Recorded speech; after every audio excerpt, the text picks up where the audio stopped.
Beautiful. Eziah Syed, thank you for joining the Pain and Performance podcast, man. Dr. Hines, thank you for having me. Looking forward to the discussion.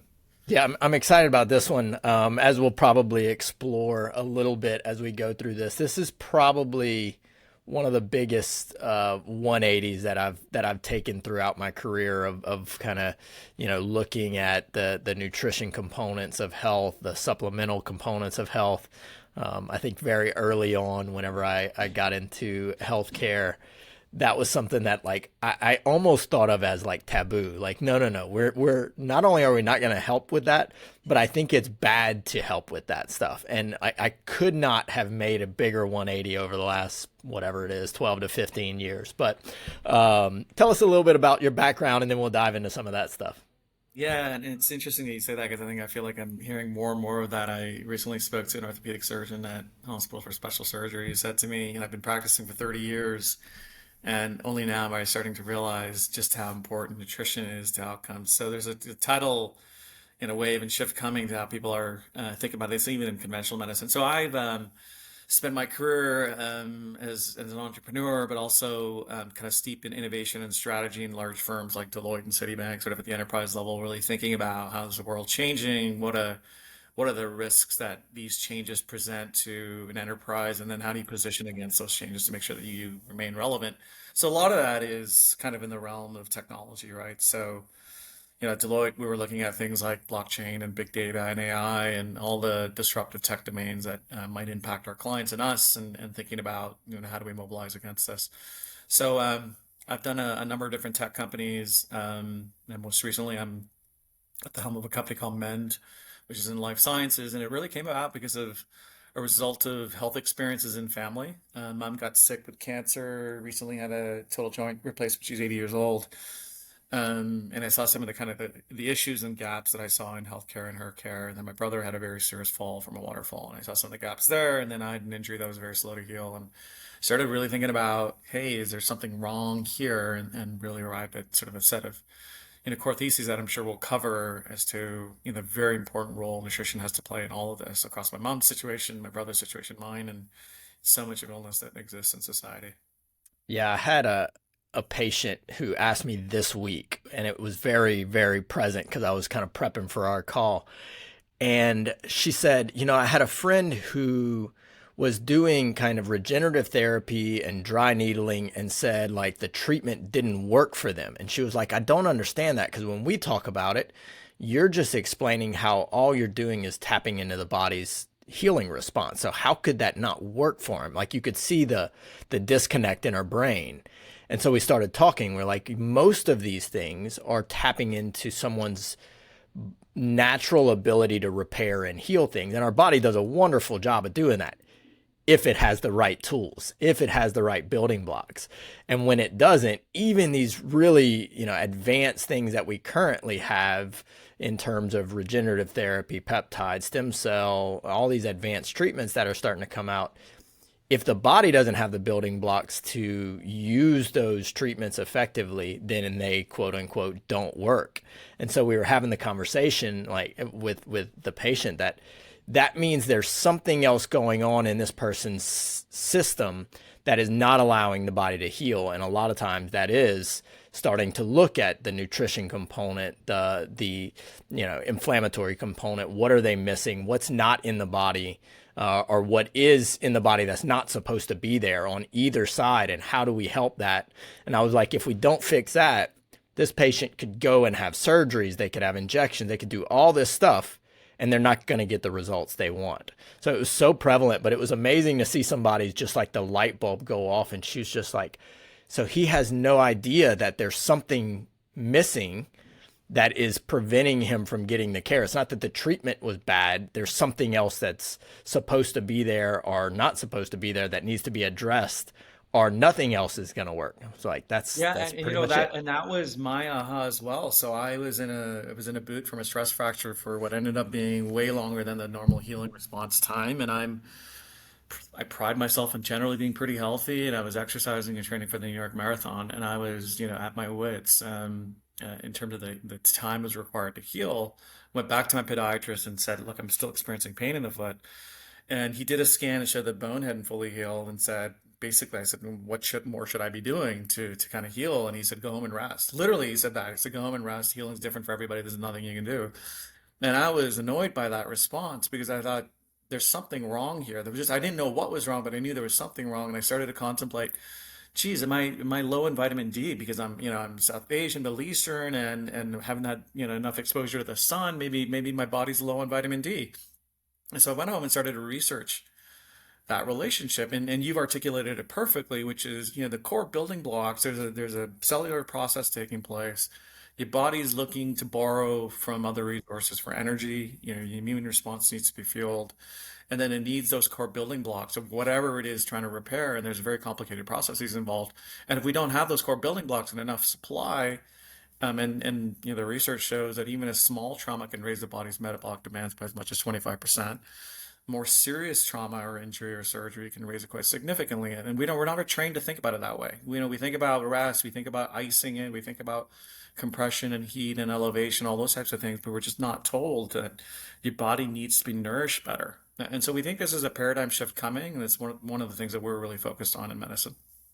Yeah, we talk about it a lot on the back end of healthcare training, in that, everyone, no matter where you went to school or how it was, whether it was med school, physical therapy school, I've spoken to chiropractors, everyone across the board comes out feeling inadequate in the kind of nutrition, micronutrients, and vitamin world. They're like, people ask me questions and I'm like, they didn't teach us that. They didn't talk to us about that. So, it's one of those things, like, I feel like it almost has to come full circle. Like, people are realizing how important, and the research continues to grow. And so it forces, physicians, practitioners, doctors to keep building their skill set to help people. And then at some point that has to go back and infiltrate our education system. So we're actually putting people out who can help on this level, at least, adequately. Obviously, you want them to continue kind of growing and learning, but it's interesting how long it takes to get back there. Yeah, you even hit the nail on the head again on a couple of things. One is, the level of evidence is now grown to a point where it can't be ignored. So we've got a body of now like a dozen randomized trials in one of our formulations. I'm sure we'll get back to that. That when we go now to mainstream physicians, more so orthopedics, and we present that data, you can't ignore it. There's a clear indication there of better patient outcomes. And the other thing is, most physicians will tell you, just as you've stated, that they get maximum sort of 20 hours of training and all their schooling on nutrition. And so we're, as a company, taking that on. We're about to announce, which we're really excited about, in the musculoskeletal realm, the first set of CEU courses that are designed for PTs and orthopedic surgeons, et cetera, that is specifically designed to give them baseline education, and then they can take them through a module of courses on giving them fluency in nutrition. And that is, again, a news announcement will go out soon, is being supported by the American Physical Therapy Association. We got two of the national leaders at PT, ATI, and IV Rehab that are instructors in the course. And everybody that I speak to now understands the importance of this, but they're figuring out how to deploy it in clinical practice. And so I think that'll be the next wave, as we get everyone educated on the evidence, and the science is now making it mainstream in clinical practice. Yeah, we'll have to dive into some of that stuff. I have spoken on this subject a ton at different conferences, and it's interesting the way that I've been asked to speak on it is to not just come in and say we're going to improve outcomes, but to always tie it to the business, because they're like, look, they'll listen if you can explain how it'll impact the business, and then trick them into improving patient outcomes.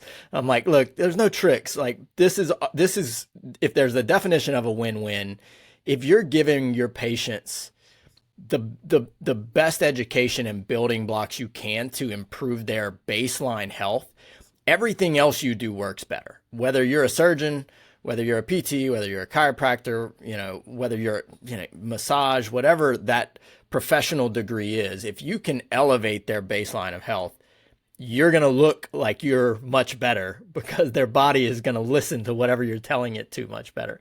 But it's interesting. Like, it's, I think, as much as we know this, there's probably still some resistance in the professional community. We're all hard-headed, unfortunately. I'm sure you are you are learning that. But it's amazing that the associations are starting to come around. How long has that been in the works? Yeah, and I'll say the converse of what you just said, which is you can be the best clinician in the world, and if patient's baseline is low, you're not going to get the outcomes that you're looking for, and that's part of the challenges are, societally. If you look at the numbers, 50% of our population is forecast to be pre-diabetic or diabetic by the end of this year. Metabolic syndrome's on the rise, cardiovascular disease is on the rise, and we spent $4 trillion in this year on healthcare costs, and a lot of it is preventable chronic conditions, totally preventable chronic conditions. Simple lifestyle modification factors could address a lot of disease. So we've been at this for a handful of years, from kind of conception to bringing it to where it is today. When I first went into health systems to speak to doctors, there was a lot of skepticism, quite significant amount of skepticism. That we're really focused right now on orthopedics. But now, whenever I go and speak, Dr. Hines, to MDs, I'm invariably hearing a completely different response, which is, we know this is important. We're behind the eight ball. We're behind in this area, and we need to catch up. So I think the evidence has become established to a point where even at hospital for special surgery, when number one in orthopedics the last, whatever it is, 15 years, they invited us to be part of a nutrition showcase, and all the physicians were invited. So for us, an institution of that stature to actually hold a nutrition showcase and invite all the surgeons to attend just shows kind of where the conversations come. It's come quite far, and nobody's now doubting that the science is there.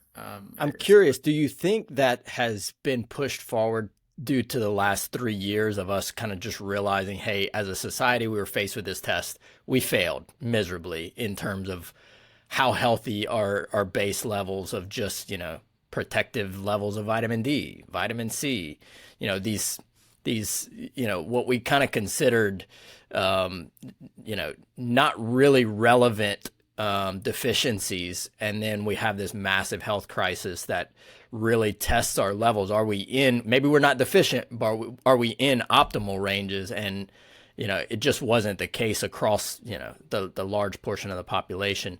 Do you think that has something to do with this kind of speeding up and getting everybody on board faster? Yeah, I think there's two things. I think one is there's been very large studies, sort of population health level studies that have been done that showed widespread deficiencies in key nutrients, right? So these studies, one was 16,000 people by the Journal of Nutrition, that concluded that we're overfed and undernourished. And so that's become common vernacular now, and sort of in the nutrition circles that society, we eat a lot, but we're undernourished. And the other thing is, large scale hospital studies have been done that have shown patients are going into a acute care environment undernourished, and that compromises outcomes. So there's that whole body of research around, hey, people are undernourished. Then the other side of it is, enough data has been published now that shows that nutritional manipulation, we'll just call it that, in a very short period of time can actually improve outcomes. So, for example, our studies have shown that you can actually enhance return to function after a surgery. That's pretty profound, that you can preserve more muscle, that muscle works better, and the patient's up on their feet faster, doing better physical therapy, lower inflammation, better overall response. And the most recent paper published showed that those results persisted for 2 years versus placebo, in the population that had the intervention. Like that's incredible. That 2 years later, patients still had better muscle, still had better strength, just because of an intervention that was delivered in the perioperative environment. So it's a combination of those two things, which is, there's a lot of data showing that we're in a very poor state, and there's a lot of data now showing that we can actually have an impact in a very short period of time through nutritional manipulation. In the study that you're talking about, was the intervention just improving protein intake? Were they supplementing with protein? What was that? Yeah, it was actually a free form essential amino acids in a fairly high dose, taken pre-surgery and post-surgery. In this particular case, it was 1 week pre-op and 2 weeks post-op. What the intervention showed was a mitigation of muscle atrophy, better return to function and activities of daily living, a lower inflammatory environment. We actually did biopsies of the tissue. Our scientists, Dr. Strayer and Dr. Owen, that actually showed in the intervention population that the inflammatory environment was more favorable. So IL-6 was down, TNF alpha was down, and M1 macrophages were down, and that the muscle T cells were up, which is really, again, quite extraordinary. And when you think about it, just in 1 week of taking in nutritional intervention, the body recognized that nutrient and created an immune response like that. That's what we should actually expect. You feed a plant that is suffocating on lack of water, and all of a sudden you give it, a jug of water, it starts to sprout and show life again. The human body is no different. And if you feed the right nutrients, it gets a pretty quick response. What are some of the other things like as y'all have gone through this and y'all are compiling all the kind of data around what things move the needle on people's recovery? Let's spend a few minutes kind of going through some of those things that really jump out to you as like these are the heavy hitters, the kind of top 4 or 5 things that really move the needle when it comes to like healing and recovery. Yeah, I mean, I think so. Clearly, we've focused a lot of our research on orthopedics, and we've got more randomized trials happening this year. And depending on the orthopedic outcome, the things that really cause problems are things like muscle atrophy, wound healing, infection risk, inflammation that causes persistent pain and delayed recovery. And there is now evidence that we can influence all of those, right? So we know, for example, that leucine is a key compound in muscle protein synthesis, and you need it in certain amounts to be able to get the body actually synthesizing protein. And it turns out that it's 2.5 grams of leucine at minimum to get that kind of response. In the inflammatory world, we've got a product that's leveraging, 4 key compounds that are very well studied and well known. One is obviously curcumin that everybody knows, is something that's in turmeric, tart cherry, ginger, and ashwagandha, all with established body of data showing real beneficial impacts to inflammation. Similarly, in the wound healing side, there's a compound called glutamine that has got lots of really good data on its effects, and there's another one called arginine that is an amino that has really important effects on wound healing. So we now there's an established body of data around these certain compounds in orthopedics that can be leveraged to address some of the most important things that we see as being problematic. The other thing that you see in, you know, surgeons won't operate if blood albumin is not at a sufficient level, and that's an indicator of malnourishment.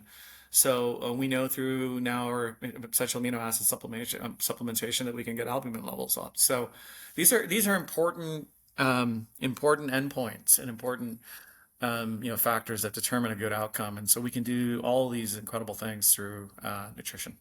Yeah, glutamine's probably been one of the ones that I feel like about 5, 6 years ago, you hardly heard anybody talking about it. And then as the data has come out, it's become, much more popular and rightly so. It's definitely one of those things I see that moves the needle whenever it comes to repair, to, immune function, recovery. We see tremendous improvements when people start adding that in. Yeah. Certainly, its components to healing and to glutathione production are like, it's incredible what it can do to add that. What kind of levels are should people be shooting for if they're in like a repair phase for glutamine? What's your thoughts on some of that?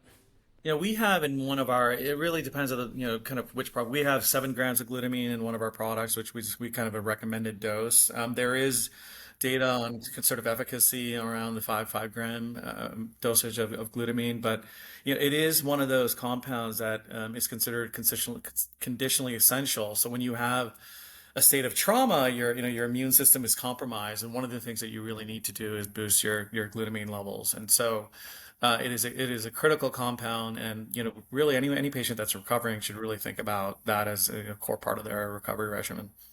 I'm about, I'm going to throw a random number. Let's say 75% finished with editing my first book on health transformation. And certainly there's a large portion of it that goes to health and supplementation. And one of the things I talk about a lot in there is like, I dislike the word supplement now because there's so much connotation that comes with it, because we think it's like, it's something we don't need. Like, oh, it just supplements that a little bit. And I'm like, it doesn't describe what we're talking about here. Like that's not an accurate way, at least the connotation. The actual definition might match, that it like enhances and really elevates the performance of it. But what most people think of as supplement, and you start talking about something like glutamine, if you don't have it, it categorically changes your recovery from a positive outcome to, hey, I'm not healing. doc, what's going on? Was the surgery not successful? You're like, that's not a supplement. That's an essential compound that's needed. I was like, I don't know if we need a new word for these things. So it's Um, funny that you say that, Dr. Hines, because we don't use supplement in our vernacular. And you'll hopefully hear this more and more if we do a good job of it, we call it Nutripharma. And the reason we call it Nutripharma is we're trying to depict this thing that lives in between the world of pharma and the natural world, which has a level of science. It's clinically graded. It has a level of study and research and efficacy, and is developed in a methodology and an approach that is much more pharma-like. It's very focused in its delivery and its application. So we're using that term for the exact reason that you outline, which is supplement comes with this baggage and connotation that it's incremental to, and perhaps doesn't have the level of rigor that what we're developing deserves, and so we think it needs new language around it. So thank you for pointing that out. I like that. I hadn't seen that anywhere, but I may borrow that from y'all, and Absolutely, yeah. we'll get the what hashtag Nutripharma. I don't know how hashtags work exactly, but we're gonna give it a shot. No. Yeah, yeah. Let's go down. So and kind of hit some of the other ones that I was very excited on kind of digging into some of y'all's ingredients as I've researched some of these things to see some of the makeup of these things. And obviously, you look at the research and you're like, this is stuff that's been studied really well. When you're looking at like adding, the turmeric with ashwagandha. Ashwagandha has become one of my new favorite things that people can cycle on and off of and really get incredible benefits from. What's the ginger and cherry do? That's not something I'm familiar with. Yeah, so tart cherry and ginger are there primarily for their anti-inflammatory effects, whereas ashwagandha is serving. So turmeric, which is the curcumin source, ashwagandha, sorry, tart cherry and ginger all have really strong research and data around kind of the inflammatory markers that they're hitting. The ashwagandha is actually there to help kind of more on the cortisol pathways because it really got some compelling data on the reduction of cortisol. And as we kind of conceive this solution, and we really think about kind of addressing things from multiple different pathways to make our products both unique, but is also really solving a real solution. And we thought the cortisol and the role it plays in sort of the cascading responses was an important pathway to hit.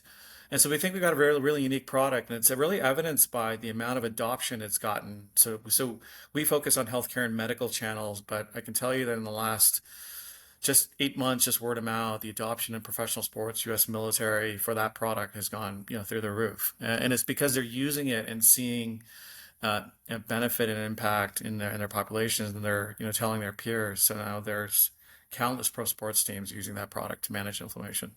You mentioned something earlier, and I wanted to kind of go back to it because I've been somewhat diving into this, and it sounds like you've looked at so much of this that I'd love to get your input on it. So when we talk about like the overfed, undernourished, I was trying to find like where have we gone wrong in our food as a society. And really, I was like, I'm from South Louisiana. I've got family that farms. So I'm asking my family, I'm like, look, y'all are, four generation farmers.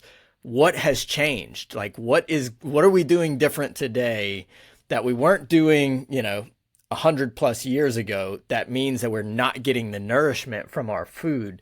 So I got some thoughts from them, but I'd love to hear maybe a more educated response from you. Well, let me start with a little bit more of an abstract sort of evolutionary timescale. When you think about, from an evolutionary perspective, where we've started and where we've come in a very short period of time. We're talking about millions of years of human history, and if, there's actually a really, really effective diagram which I'll send you, after we record the podcast, where someone said if human history was I think it was a 250-page book, and each kind of this little dot on the graphic was a chapter.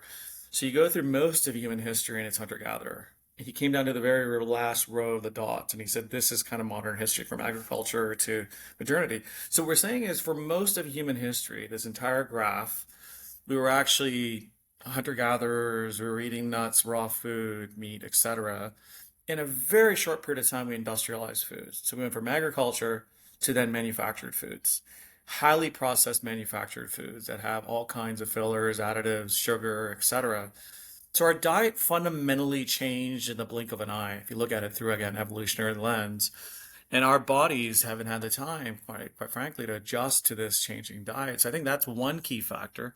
I think the other is we went from being upright and active to being, doing what you and I are doing right now, which is sitting for most of the day and being sedentary. And that combination, I believe, along with the amount of stress in our environment and how, our fight or flight response is now constantly being activated, are the three primary drivers of the amounts of illness that we see today.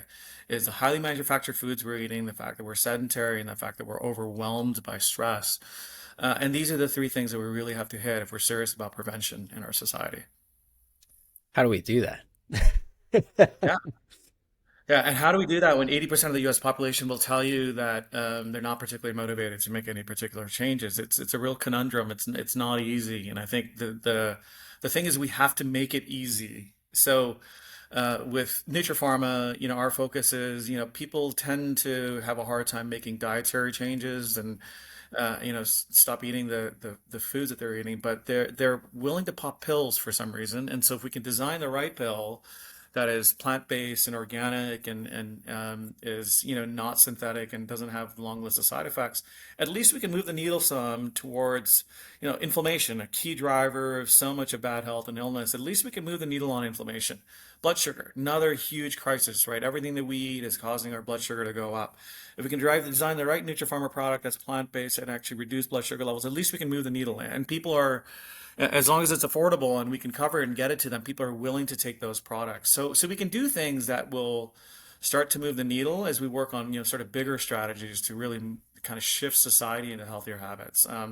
Not an easy lift. We've been trying it for a long time and we're still getting sicker. So I don't have a panacea for that yet, unfortunately. Well, it's one of the things because one of the things we were kind of trading emails about before we did this is like, the adoption and integration of advanced technology into the healthcare practice. And for me, it's always a little bit of a difficult thought is how do we continue to advance with that? And yet at the same time, how do we encourage people to do more natural things? Because everything that I look at, when we get people who are spending more time outside, they're getting more fresh air, they're eating more natural foods, they're moving more naturally, like everything that kind of goes against some of the, advancements that we've had makes people healthier. So I'm like, I know the advanced technology is an answer in a lot of these cases.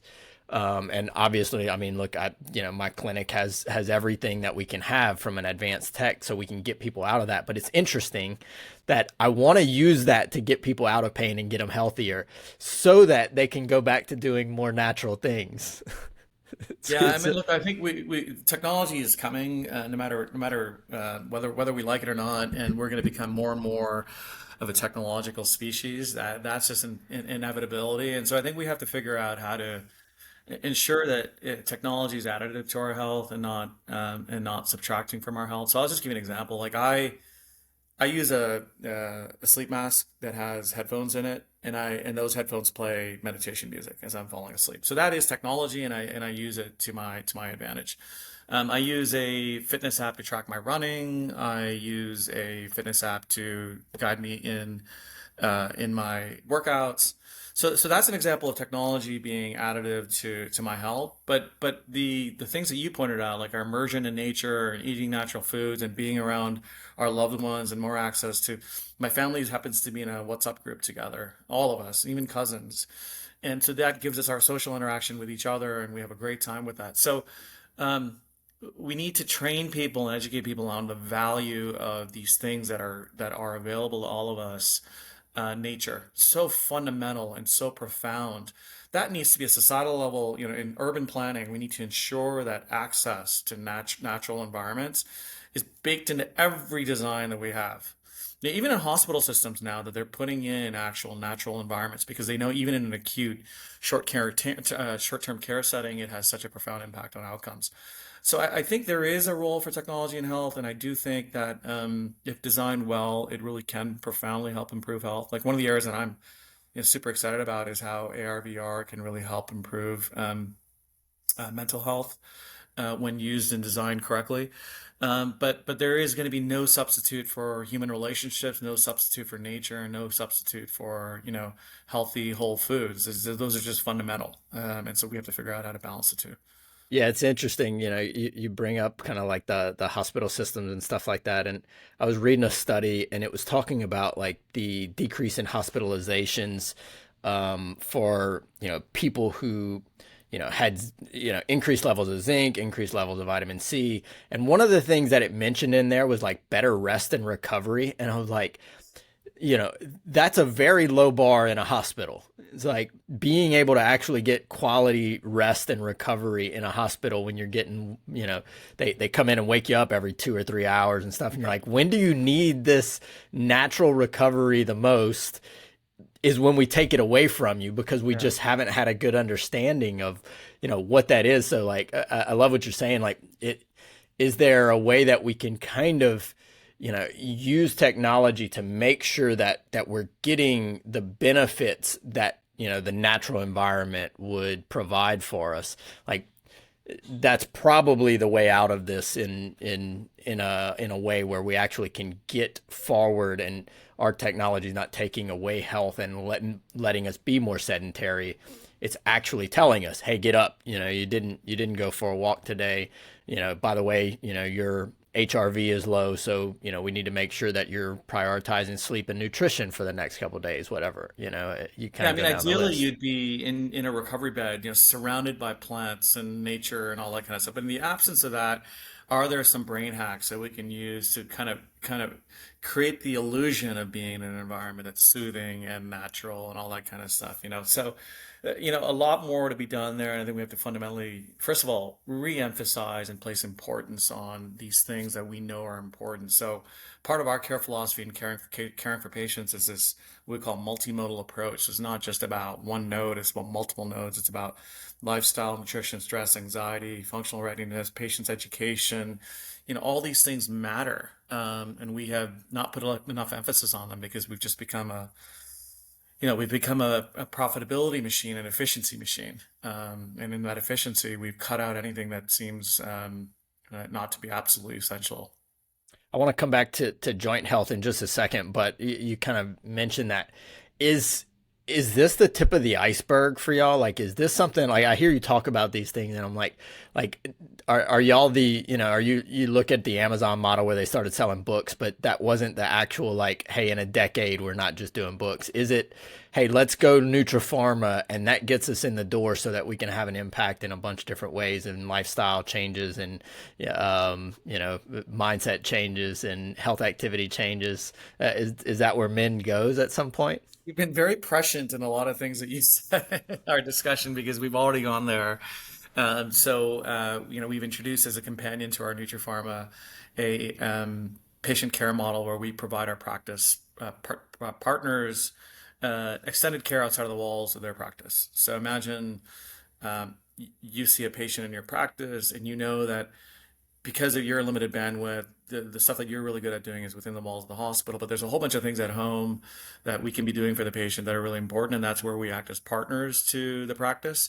And we do things like check in on the patient, provide them coaching, guidance, taking that whole multimodal philosophy and approach to ensuring that we're addressing all those other nodes of care. And I got to tell you, patients are loving it and it's having an impact on their sense of care.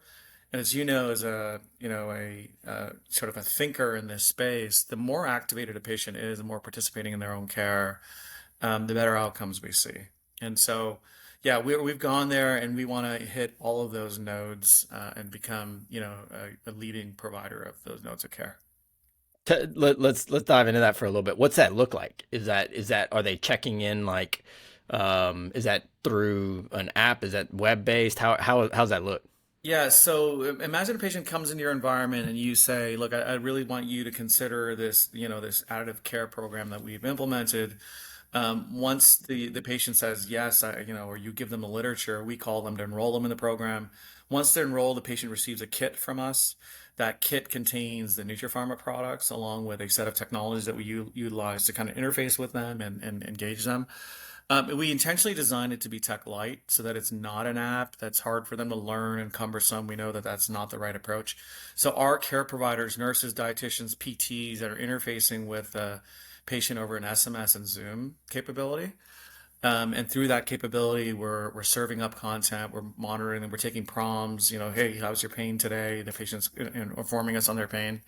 And then all of that data belongs to our partners. It's something that we're capturing for them and giving them insights into how the patient's performing outside of the walls of the hospital or outside of the walls of the practice. And that, I believe, has to be the future of care. It doesn't end. A lot of patients will tell you, like, I just kind of felt like I was on my own after I was outside of the doctor's office. It was really up to me to do everything. And so this provides that added level of care and attention that, a lot of patients really need and value.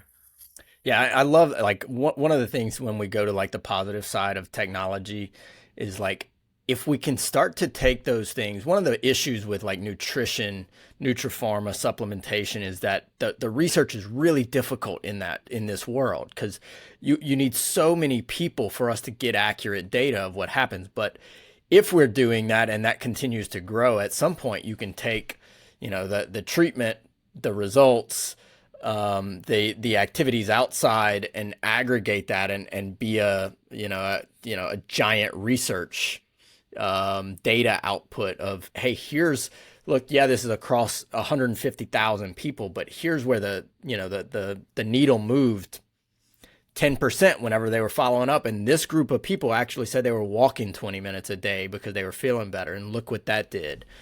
You become a data aggregator and you can actually start giving actionable information that patients can use, practitioners can use, and be like, look, here's what it is. Here's what you need to do because the successful people did this.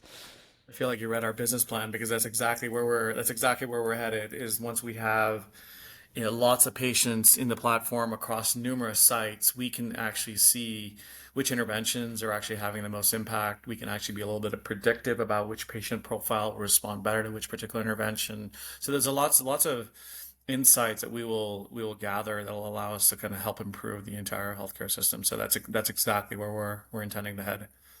I love it. Yeah. And you look at that and you look at product stuff and it's like, all these things that we have research that say improve the patient outcomes and stuff. And then, can you make that stuff even better by collecting the data? It's like, if there is a positive side to this, if there is something that gets me excited, especially when we're looking at kind of the integration of biotech into the healing process, that's what it is. That's what kind of gets me pumped up is seeing like companies like this that are starting to say, hey, let's use the data, but use it for positive outcomes and continue to make products better and make, add the things in that we might be missing that can really help people improve better and get us out of some of these, the health epidemic that we're in. Yeah, I'll give you an example. One of our partner sites that's implementing our platform, their research director was in a call with us and said, can we use your platform to ask the patient, put this as in a post-op environment, ask the patient, did you go see your primary care physician? And then what specifically did you see your primary care physician for? And I said, of course you can. You can ask any question you'd like to the patient. And she literally got up in the room and gave high fives to her MDs that were in the room because she's never been able to access that data. And that insight on why did you see your primary care physician can be a very important outcomes input to her that she's never had as a clinical researcher. So there's a lot that you can do once you close that feedback loop with patients to really understand how these interventions are actually impacting and influencing them. So we really hope to be an important partner to providers going forward to give them new insights that they never have had. I'll give you another just example is one other physician partner of ours grades patients on expected outcome based on their profile coming into the surgery. So you had a particular patient rated an A, and the patient ended up having a D outcome, and he was very perplexed. We were able to tell the doctor through the Fitbit activity that the patient was way overexerting themselves in terms of the number of steps they were taking than they should have been at that point in their rehabilitation post-op. So that gave him insights and data on the level of activity that's appropriate. And we all have theories around how much activity is appropriate, how much weight bearing is appropriate. But this actually gave him real live data in practice that the patient was in fact overdoing it relative to what they should have been, and that resulted in more inflammation, more pain, etc. So these are the examples of hopefully what we'll be able to unlock as the data set gets larger and larger. It's wild that you say that. When kind of at the height, let's say over the last kind of 2 years, some of the interventions we do, we were helping a lot of people with kind of like the post-COVID syndrome, the inflammatory cytokine response that caused a lot of cell stress. Um, and one of the things we were doing completely like inadvertently was tracking steps for people. And, in general, in my patients, I'm like, look, hit your 10,000 steps a day and your outcomes are going to be better. And when we started looking across the patients that we were tracking, the people that were above, say, 8,000 steps a day were getting worse. They were Oh, interesting. they were testing the system more than it could handle because there was still inflammation and cell stress in there. And so we were communicating with our physician liaison in Chicago and saying like, look, this is what we're getting from, these people who are wearing pedometers, basically. This was very low tech. Yeah. And it ended up impacting a lot of people because he's like, that's crazy. I'm gonna start getting people to do the same thing. And over about 6 months, saw very, very readily that in those early stages, the people who overexerted themselves had a much higher risk of ending up in like a Fascinating. post-COVID type of symptom. But you say that and you're like, if we had no way of getting that data and just ask the question, to be honest, but if you're a physician or a hospital that sees that person, you never know that. You're never getting that information. And you're just saying, hey, look, sometimes you get better, sometimes you don't. Sorry. Yeah.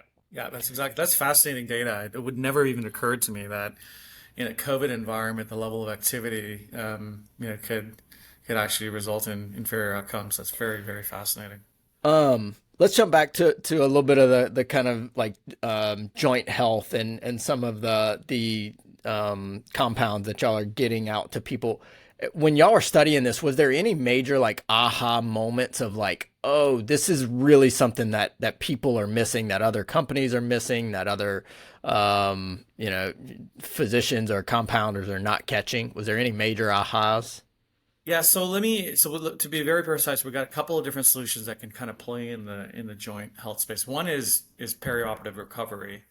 So, and this research goes back to Dr. Dreyer and Owen, who started in 2013. And Dr. Hans Dreyer is a muscle physiologist at the University of Oregon, started to contemplate whether or not, so muscle atrophy, we said, is a significant problem in ACL, joint replacement, rotator cuff, et cetera, where there's surgical shock and there's disuse and you can lose a lot of muscle and that can delay return to function for a long time.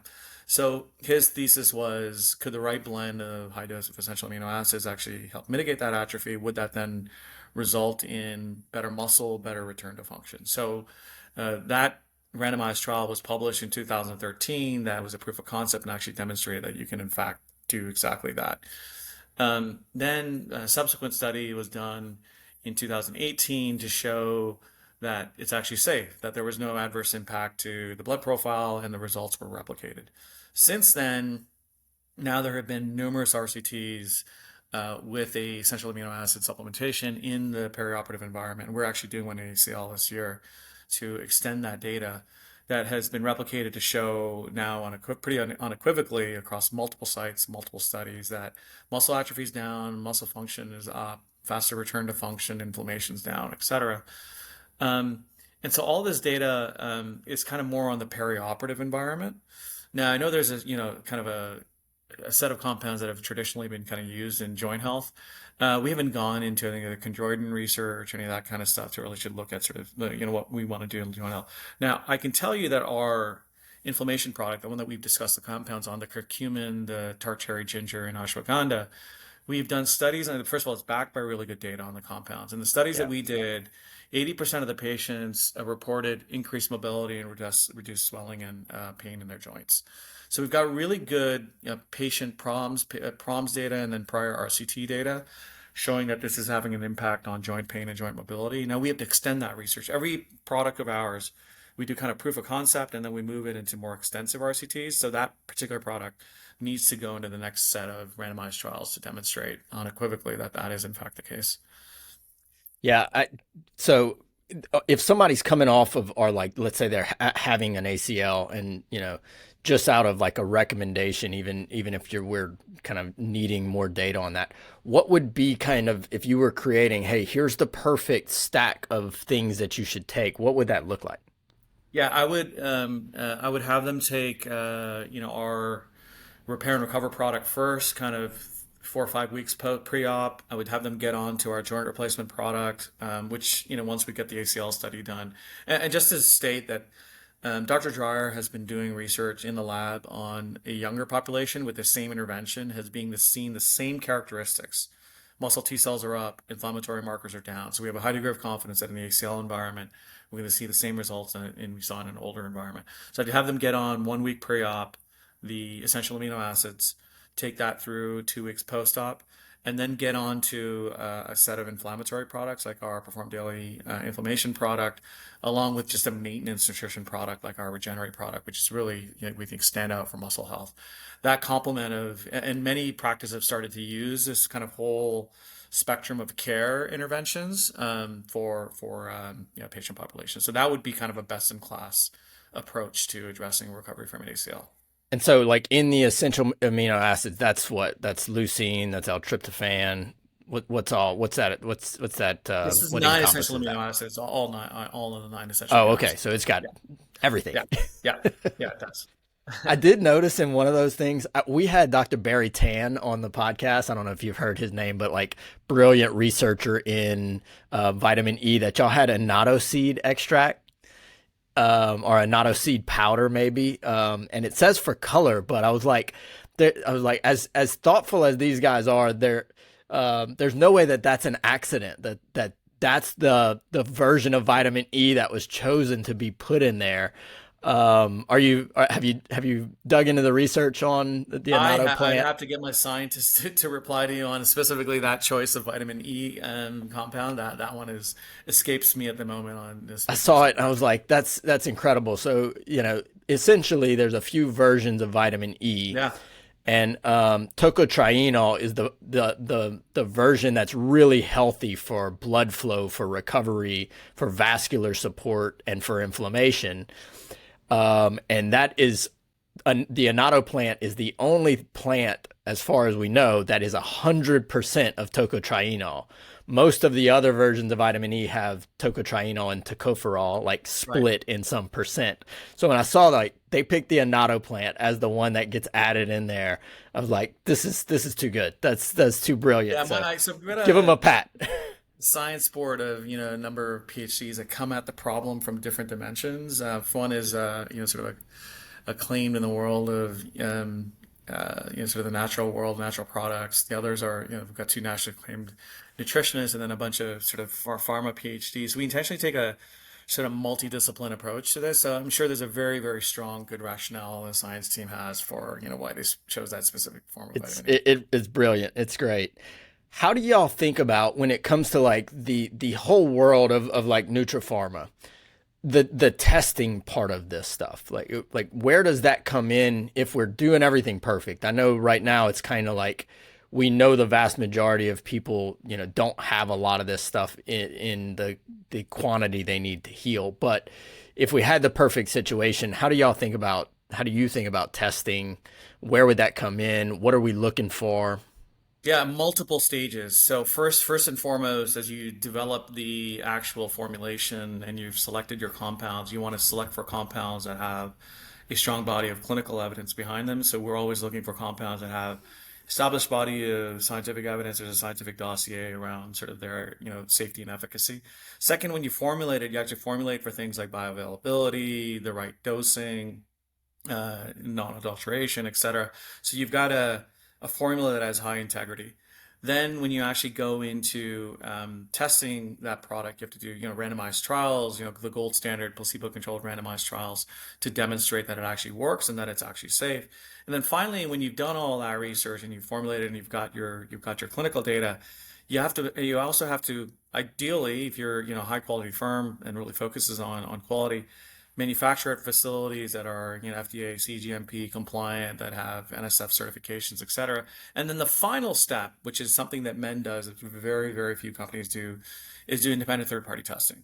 So you send your final product to a third-party lab that then goes off and does the testing on the compounds to demonstrate that one, what's on the label is actually in the product. They can validate that the nutrients are at the levels that you actually said on your label. Second, that it's not adulterated, that it doesn't contain anything harmful. And so when you take that combination, that body of kind of what I just described in terms of a process, you end up with a pharma grade type of product that can be reliable. And that's really what we're focused on, is developing something that is in a class by itself in terms of the quality. And thank you for flagging that, because it's really important. A lot of people don't know that. They'll pick up a, product at a store, retail store, and they have no idea whether the level of nutrients are at the appropriate level of, dosing. That's just one component. Is the dosing enough to actually even have the efficacious effect? And most, in fact, don't, unfortunately. So you really got to pay attention to those types of things. Yeah, I get this question a lot from people, and you kind of answered it in some way, but I'd love to hear you kind of talk about it a little bit deeper. Is they're like, how do I know if, this compound, this nutrient, or this supplement that I'm taking is good? Is there some resources that you point people to if they're like looking for some of these things? Like, how do I know if they've done third party testing? How do we know if they've got some NSF certifications? Is there resources that you would tell people to look for? There is a website called Examine, which you can go in and actually put the name of a compound in, and that website will give you kind of the indications for that compound as well as the clinical data supporting that compound. So that does exist. There isn't a central authority today that is grading, if you will, dietary supplement companies to say this one has independent tests, it has, the RCTs. And I think that would be a very, very welcome innovation in the industry, where there is kind of this independent grading of the quality of these products, but it doesn't exist today. But there is a database called examine.com that you can go to look up compounds and the level of science behind each one of those compounds.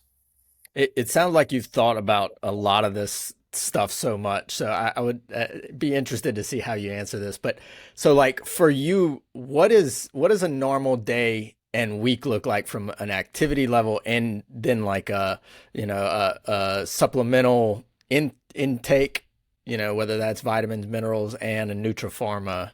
What's a typical day? What's a typical week look like? What are Yeah, you doing? What are so you taking? I do a lot of intermittent fasting now. So the days that I'm even when I'm kind of not intermittent fasting, so I'll get up in the morning. The first thing I do is have a full glass of water, and then I'll take vitamin D. I take a fish oil. I take our Men Daily Inflammation product, and then I guzzle green tea all day long, and I drink a turmeric tea pretty much all day long. I'll typically have a meal at kind of noon, and I have a Regenerate shake, which is one of our products. It's just excellent for muscle health. I'll have a tablespoonful of olive oil. I have 2 tablespoons full of olive oil every single day.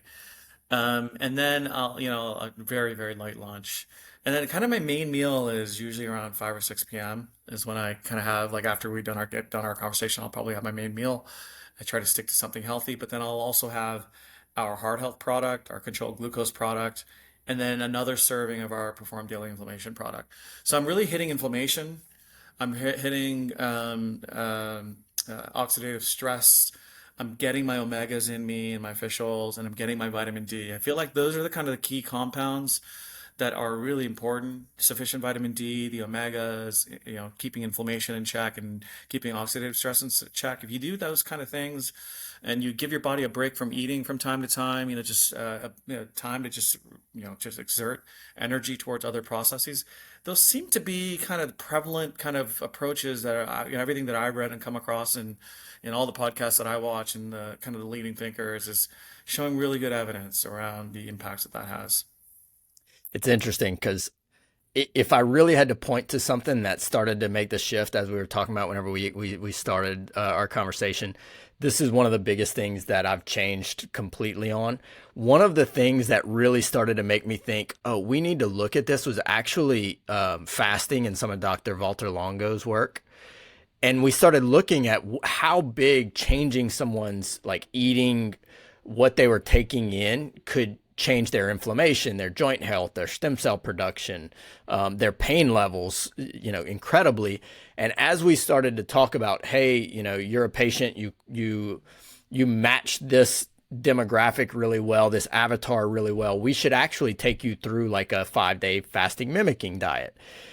It opened this window, and I didn't catch this at the time, but it opened this window to thinking of, well, if that changes, what should they do after?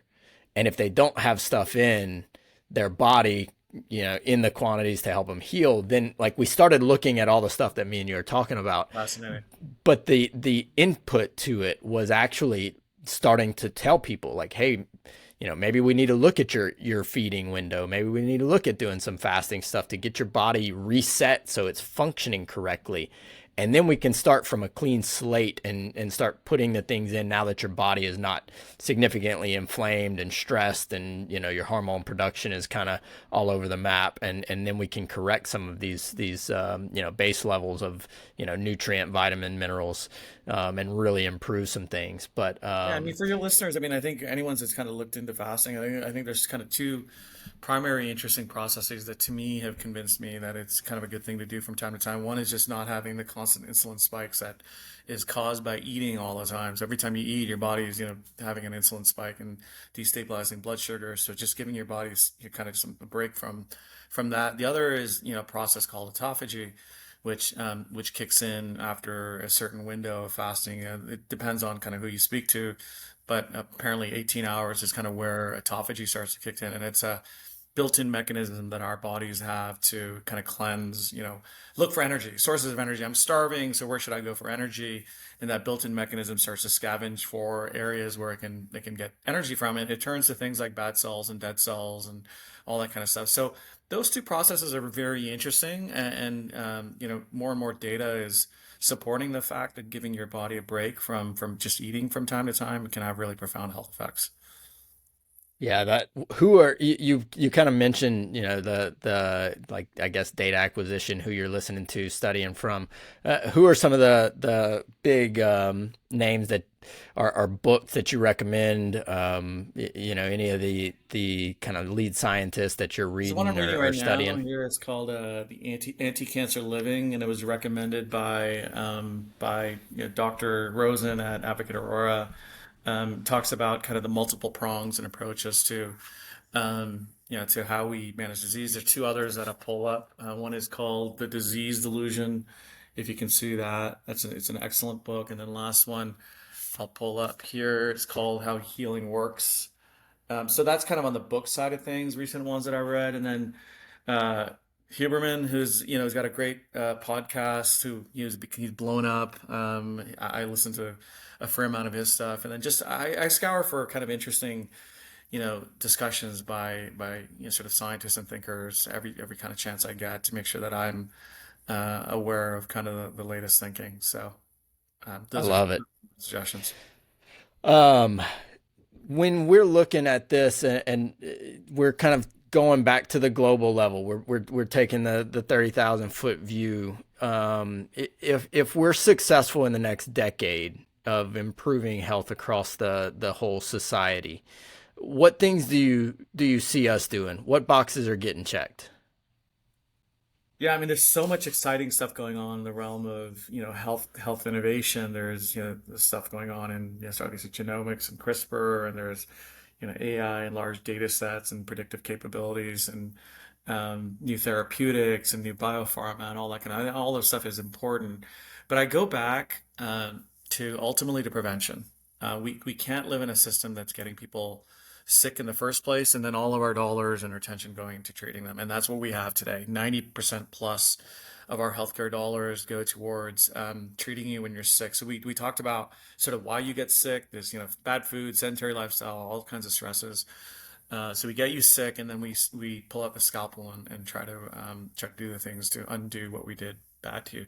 So the future has to be about prevention. It has to be about lifestyle modification and all the things that we can do to keep you healthy and increase well span. So I think that's where the most exciting innovations are going to come. Is how do we do that in a low cost way, in an at scale way that can reach a lot of people and the people that need it most. So we got to address these health inequities on, the people that are unfortunately getting the sickest are the ones that have access to, these huge giant soda drinks that are full of sugar, but they're consuming it daily because it's the cheapest thing that's available on the corner block. So changing our food system so there's less of these manufactured foods, more nutritious choices available. That sounds very low tech, but I think giving people access to healthier foods, increasing the amount of healthy environmental spaces or natural spaces available to us, increasing our access to each other through technology. Like I said, I've got my entire family on a WhatsApp group that seems small, but literally every single day we're texting each other some trivial, goofy little thing that adds to our enjoyment in life. And I think those things will have actually the most profound effect on prevention. And so prevention has to be the key. Yeah, I'll say this, but we don't have to spiral out completely because it's probably a whole nother conversation. But you say that, and I think you're 100% correct. And I wonder if the way that we provide healthcare and pay for healthcare doesn't have to change at some point for us to accomplish what you just said. Yeah, I mean, I think the incentive model, unfortunately, there's powerful entrenched interests that don't want the system to change because they're making the money and their livelihood Yeah. on exactly what exists today. I think so. I think you're right. I think there needs to be massive disruption in sort of how we think about our entire healthcare system. So if we can start to introduce more things that keep people well and not going to the sick care system in the first place, I think that's got to be a starting point. And so it's starting to happen, right? So the Biden administration announced $8 billion initiative around food as medicine. Lots of private equity and venture starting to invest. We've got venture listening, looking at us and investing in us, and these are the signs of finally of some change coming. And so the more we can invest in upfront prevention, I think the better for society in the long run. And it pays. It provides an ROI, and that's the most important thing. Isaiah, where can people find more about Mend? Where can they follow some of your thoughts? Where can they kind of get all the information for some of Yeah, that thank you. stuff? I love talking to people. So if you ever want to, reach out to me directly about something, I'm just Eziah, Eziah at mend.me. And then our URL is obviously mend.me. We're excited about where we're headed. We love talking to smart people like Dr. Hines and would welcome continuing the dialogue and the discussion. This is an important area topic, and thank you for championing it, and thank you for being a voice for something that is absolutely critical. We're in a crisis, and it's going to take a lot of smart minds to get us out of the mess we're in. Yeah, I mean, I love what y'all are doing. I look forward to like 5 years from now being like, yeah, before they went crazy and we're a household name. I remember talking to Isaiah. Um, Isaiah, we ask all our guests if you could tell people one thing that they could do today to improve their health, what would that be? Yeah, I mean, we spend a lot of time talking about it. I'll say it in the abstract. It's all about little changes and little habits. Habits are everything. So you don't think about running a marathon tomorrow. What you think about is going for a little run around the block, and then you make a block, 2 blocks, and 3 blocks, and so on and so forth. So I would say start to introduce little changes into your daily lifestyle. Don't try to go for radical changes because radical changes won't last. So and you start introducing something anti-inflammatory into your diet. That's one of the most important things you could do is to just get inflammation down in your system and get blood sugar stabilized and down. So if you can start to do those two things, is just get your inflammation down, get your blood sugar down, you've already taken a big step towards improved health. Obviously, sleep is profoundly important. So if your sleep is disturbed, start to introduce some mechanism to, like I said, I use an eye mask with meditation music, and I start to get into a ritual before I do my sleep, and then interact with your, I know this again sounds very obvious, find ways to interact with your loved ones more. And those three things will start to introduce health changes that'll be quite profound, and they're not huge heavy steps that you have to take. That's brilliant. Listen to him, people. He's dropping knowledge bombs here. Isaiah, is there anywhere else that people should look for y'all? Are you on social? Do y'all have some tags on? Is there anywhere that We you're are. We're on present? Instagram. It's our Instagram handle is Men Nutrition. I'm not particularly very active on Twitter or any of those types of things, but we're on Instagram and LinkedIn. And but again, would welcome chatting with anyone. Health and wellness is our passion. That's what we love to talk about. I love it, man. Thank you so much for Thank you so much joining for us, having me. sharing awesome information. We'll put links to everything that we talked about in the show notes. Y'all can find that at derrickhines.com. And for any patient info, we'll tag Mend. And you can go to acadianapain.com. You can find all that stuff in the show notes. Have a great day, everybody. Do that one thing to get a little bit healthier today.